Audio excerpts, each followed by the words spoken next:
के 4 बेटे और 1 बेटी हैं। आज भावना जी के चारों बेटों की शादी हो गई और घर की चौखट पर भावना जी अपनी बहू बेटों की आरती उतार रही हैं। मानना पड़ेगा बहन जी, बहू तो बहुत लायक की ढूंढी है तुमने। एकदम चांद जैसी बहू लाई हो, दूध सफेद और खूबसूरत। बहू की तारीफ सुनकर सास बहुत खुश होती है। तभी पास में खड़ी काजल को देखकर भावना का मुंह बन जाता है। अरे ओ कलूटी, यहाँ क्या कर रही है? मेरी बहुओं पर तेरी परछाई पड़ जाएगी तो वो भी काली हो जाएंगी। समझ नहीं आता, जा यहाँ से। माँ, मैं तो बस भाभी का वेलकम करना चाहती थी। अरे रहने दो ना भाग्यवान, क्यों बेटी को ऐसे डांट लगाती हो? क्यों ना डांट लगाऊं? अपनी काली सूरत से सबका मूड खराब कर देती है, और वैसे भी शुभ काम में काली चीजें अच्छी नहीं होती। चौखट पर खड़ी चारों बहुएं सास की ये बात सुनकर बहुत दुखी हो जाती हैं कि क्यों भावना जी अपनी सगी बेटी को ही खरी खोटी सुना रही हैं, लेकिन नई होने के कारण कुछ कह नहीं पाती। वहीं भावना अपनी बहुओं की आरती उतार कर उनको घर के अंदर लाती है। भाभी चलो, मैं आप लोगों को आपके कमरे में छोड़ देती हूँ। काजल को उसकी भाभियों से बात करते देख भावना, कितनी बार कहा है मेरी दूध जैसी सफेद बहुओं से दूर रहना, तुझे बात समझ नहीं आती? जा यहाँ से। अभी रसोई में शादी के खाने के जूठे बर्तन फैले, उन्हें समेट। बहू चलो, मैं तुम्हें कमरे में छोड़ देती हूँ। फिर भावना जी सारी बहुओं को उनके कमरे में छोड़ देती है। वहीं काजल अकेले रात 3 बजे तक जागकर पूरी रसोई समेटती है और सारे बर्तन धोती है कमरे में। अजी, माँ जी काजल के साथ इतना बुरा बर्ताव क्यों करती हैं? क्या ननद जी अडॉप्टेड हैं या ये उनकी सौतेली माँ है? नहीं नहीं रीमा, कैसी बात करती हो? काजल हमारी सगी बहन है, लेकिन घर में सब गोरे हैं और वो सांवली है, इसलिए माँ उसे पसंद नहीं करती। अपनी ही औलाद से कौन इतनी नफरत करता है? ऐसे ही चारों बहुएं ये सोच के परेशान थी कि उनकी सास नंद के साथ इतना बुरा बर्ताव क्यों करती है। अगली सुबह जब सारी बहुएं अच्छे से तैयार होकर अपनी पहली रसोई की रस्म करने किचन में जाती हैं, जहां काजल ने पहले ही चाय नाश्ता बना दिया था। अरे ननद जी, आपने इतनी सुबह चाय नाश्ता बना भी दिया? हम है ना, आपने क्यों किया? कोई नहीं भाभी, ये तो मेरा रोज का काम है।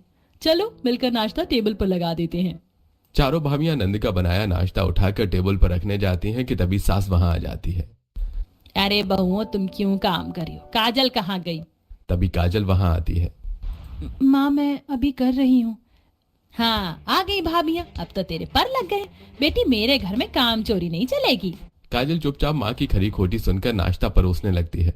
सब नाश्ता करके अपने काम में लग जाते हैं। वहीं सास, बहुओं, आज तुम्हारी पहली रसोई है ना, तो बढ़िया से मन लगाकर खाना बनाना। ठीक है माँ जी। चारों बहुएं रसोई में खाना बनाने जाती हैं। वहीं काजल भी रसोई में भाभियों की मदद करने जाती है कि तभी भावना जी उस पर भड़क जाती हैं। अरे ओ कलूटी, कितनी बार मना करूं कि मेरी बहुओं से दूर रहा कर। तेरी काली परछाई भी नहीं पड़नी चाहिए मेरी दूध सी बहू पर। भावना चारों बहुओं के सामने जैसे काजल को सुनाती है, उसे बहुत बुरा लगता है और रोते हुए अपने कमरे में चली जाती है। माँ ने बचपन से मुझे प्यार नहीं किया, हमेशा सुनाती रही, लेकिन आज भाभी के सामने भी मेरी इज्जत नहीं रखी। कभी कभी तो लगता है कि मेरी सौतेली माँ है। काजल रोते और खुद से बात करते हुए कुछ पुरानी बातें सोचने लगती है। हॉस्पिटल के कमरे में भावना और जीवन के चारों बेटे खड़े थे। हॉस्पिटल के कमरे के एक वार्ड में भावना बिस्तर पर लेटी थी और पालने से नर्स एक नवजात बच्ची उठाकर भावना को देती है। मुबारक हो, बेटी हुई है आपको। बेटी के नाम से भावना बहुत खुश हो जाती है, लेकिन जैसे ही बेटी का चेहरा देखती है, उसकी खुशी गम में बदल जाती है। मेरे सारे बेटे गोरे हैं, मैं गोरी हूँ, मेरा पति गोरा है। ये काली कलूटी बेटी कहाँ से दे दी भगवान आपने? अरे वाह मम्मी, हमारे घर तो काली परी आई है। ये हमारी छोटी बहन काली परी है। क्या हुआ भाग्यवान, तुम खुश नजर नहीं आ रही? इतनी काली बच्ची देखकर मैं खुश होंगी? मुझे तो अब ऐसा लग रहा है भगवान ने 5वां बच्चा ना दिया होता तब भी ठीक था। काजल ये सब सोच ही रही थी कि तभी उसके कमरे पर नॉक होता है। ननद जी, आप ठीक हो? हाँ भाभी, आओ, यहाँ क्या कर रही हो? जाओ यहाँ से, वरना माँ फिर से मुझे डांटेंगी। सॉरी अगर हमारी वजह से आपको माँ ने डांटा तो, लेकिन ऐसा ना कहिए, हमें बिल्कुल अच्छा नहीं लगता जैसे माँ आपसे बात करती हैं। चलो खाना बन गया है, खा लो। काजल भाभियों के नम्र बर्ताव से हल्का मुस्कुरा देती है और सभी के साथ खाने के लिए डाइनिंग टेबल पर बैठ जाती है। काजल, घर में और कोई काम नहीं है बेटा? यहाँ बैठने को किसने कहा?